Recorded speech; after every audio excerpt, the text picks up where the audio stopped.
So అంటే police వాళ్ళు అక్కడ ఏం జరిగిందని చెప్పేసి ఏమన్నా వివరించారా?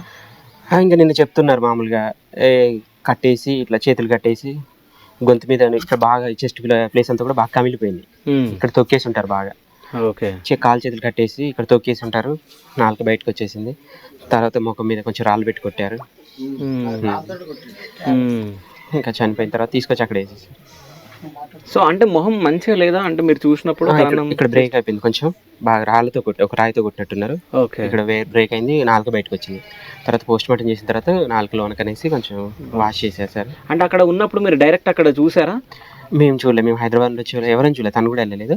ఇక్కడ మార్చురీ దగ్గర తీసుకొచ్చినాకనే ఏరియా హాస్పిటల్కి లోన పెట్టారు, రూమ్లో పెట్టారు, అక్కడ నుంచి చూపించారు. ఓకే. సో ఇప్పటి వరకు మళ్ళీ పోలీస్ వాళ్ళు రాలే అంటే అయిపోయిన తర్వాత ఇంకా వాళ్ళ ఇన్ఫర్మేషన్ కానీ ఇలా పట్టుకుంటామమ్మా మీరు ధైర్యంగా ఉండండి అని కానీ ఏం చేయలేరు. అంటే ఇంకా వాళ్ళ నిందితులు ఎంత ఇన్ఫ్లుయెన్స్ చేస్తారో వాళ్ళని, పొలిటికల్ గా ఉందంటున్నారు వాళ్ళు కొంచెం. ఓకే. ఇలాంటి వాటికి ఇంకా లొంగిపోయి పోలీసులు న్యాయం ఎలా చేస్తారో అనేది మాకు చాలా డౌట్గా ఉందండి. ఓకే. సో భార్గవి అంటే మీ ప్లాన్ ఏముంది అంటే ఇప్పుడు వాళ్ళు పొలిటికల్గా వాళ్ళు మీ వాళ్ళు ఉన్నోళ్ళు అన్నట్టు మాట్లాడుతున్నారు. సో మీరు ఏం చేయబోతున్నారు, మీ ప్లాన్ ఏంది? నేను ఖచ్చితంగా వాళ్ళని వదిలిపెట్టాను. ఏ పొలిటికల్ అయినా నేను పోరాటం చేస్తాను. నా బంటికి ఎట్లయిందో వాళ్ళకి కూడా అట్లనే కావాలి. అదే ఎవరైనా సరే, నా అన్నలైనా ఎవరైనా నా బంటిని చంపిరు, వాళ్ళని కూడా అట్లా ఎవరు శిక్ష తీయాలి, వాళ్ళకి కఠినమైన శిక్ష కావాలి, జైలు పాలు కావాలి వాళ్ళు.